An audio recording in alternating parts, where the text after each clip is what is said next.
Oke, Assalamualaikum warahmatullahi wabarakatuh. Kita akan lanjutkan pada bagian conclusion. Nah, sebelum kita sampai pada bagian conclusion atau simpulan, kita harus memastikan dulu bahwa tadi di bagian analisis, di bagian discussion, kita sudah menjawab pertanyaan yang kita ajukan. Gitu. Dua pertanyaan yang ada dalam introduction adalah satu, how is the discourse of Islamophobia represented in the film? Yang kedua adalah what is the ideology represented in this film? Nah, itu sudah dijawab, harus sudah dijawab di bagian discussion tadi, ya kan? Jadi Islamophobia direpresentasikan dalam film ini dengan cara bagaimana. Kemudian ideologi apa yang ditampilkan atau secara implisit disampaikan oleh filmmaker di dalam film ini. Nah, ideologinya adalah pluralisme. So, setelah kita selesai dengan menjawab dua pertanyaan tadi, maka kita bisa sampai pada kesimpulan. Nah, kenapa begitu? Karena kesimpulan itu punya beberapa poin penting ya yang harus kita tulis di bagian ini. Yang pertama, kesimpulan itu merupakan menggarisbawahi, meng-highlight temuan penting yang ada pada penelitian ini, kemudian apa kontribusi risetnya, dan kesimpulan dari penelitian ini apa, implikasinya apa. Oke, di kesimpulan ini saya menulis to sum up, the discourse of Islamophobia in prejudice in this film is more subtle compared to the cases of Islamophobia and prejudice in Western media. Seperti subjudul tadi yang ada di bagian result and discussion, subtle Islamophobia. Nah, subtle atau tidak terlalu kelihatan ya, subtle itu dikatakan subtle kalau dibandingkan dengan Islamophobia and prejudice in Western media, seperti yang sudah ada di bagian literary review. So, dijelaskan di sini, although it is subtle, the potential conflict is represented. Jadi meskipun subtle, tapi ada konflik-konflik yang potensial yang bisa jadi muncul. The discourse of Islamophobia is constructed because of the action of some Muslim groups toward the others. In this film, Harry, the son, there's the sense of Islamophobia towards the radical group Muslim. Nah, jadi beberapa kesimpulan yang muncul yang berasal dari analisis tadi kita tulis di sini. Kemudian kita tulis juga ini. The present study shows that discourse of Islamophobia come up because of two basic factors.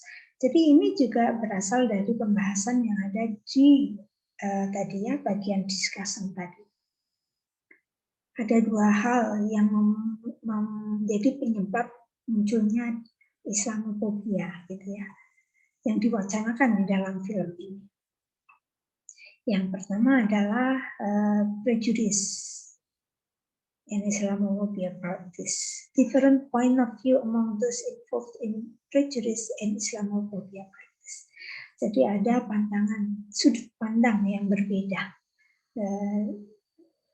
di kalangan orang-orang yang melakukan praktek Islamophobia maupun yang melakukan prejudice terhadap kelompok lain. Kemudian yang kedua, alasan yang kedua atau faktor yang kedua adalah economic political interest that is practiced by some elite groups. Jadi ada kelompok elit atau kelompok tertentu yang mempunyai kepentingan ekonomi dan politik. Begitu. Nah, contoh yang di dalam film ini kelihatan dari kasus tentang menentukan hilal yang menghabiskan 9 miliar. Kemudian ada lagi yang tadi dalam kasus dalam kasus menganggap kelompok radikal tadi ya, label terhadap kelompok radikal. Nah, faktor ekonomi, faktor politik tadi yang dicontohkan dalam kasus kelompok Muslim yang melabrak misa Kristen tadi, ternyata di balik itu ada kelompok ekonomi dan kepentingan ekonomi dan politik.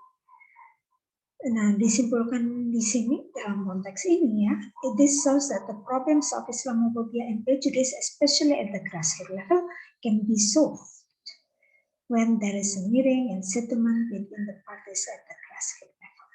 Jadi terutama yang muncul Islamophobia atau konflik antar agama yang muncul di level akar rumput di masyarakat bawah bisa diselesaikan ketika ada pertemuan, ada kesepakatan dari pihak-pihak yang bertiga. Artinya kalau sudah ada kepentingan politik dan ekonomi dalam level yang lebih luas, itu bisa diselesaikan di tingkat grassroots, di tingkat bawah. Nah, itu tentang kesimpulan. Jadi kesimpulan menyampaikan hal-hal yang pokok saja tentang temuan dari penelitian itu, kemudian menggarisbawahi, bisa jadi ya, menggarisbawahi metode yang dipakai sesuai atau tidak misalnya, dan diawali dengan apa pentingnya ini ya, apa pentingnya topik ini. Baik, setelah conclusion, hal yang juga penting adalah references. References itu minimal ada 20 ya. Dan perhatikan referensinya harus yang mutakhir, 10 tahun terakhir. Jangan yang terlalu lama. Kecuali kalau datanya ya, kalau sumber datanya lama boleh saja.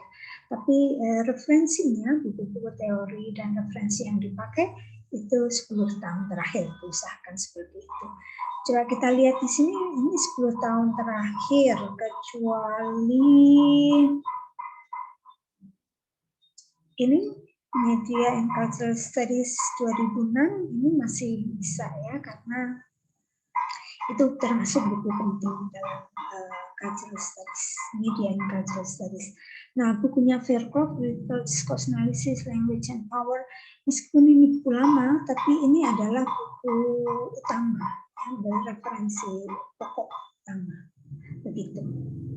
Baik, jangan lupa menuliskan referensi dengan baik dan benar dan konsisten.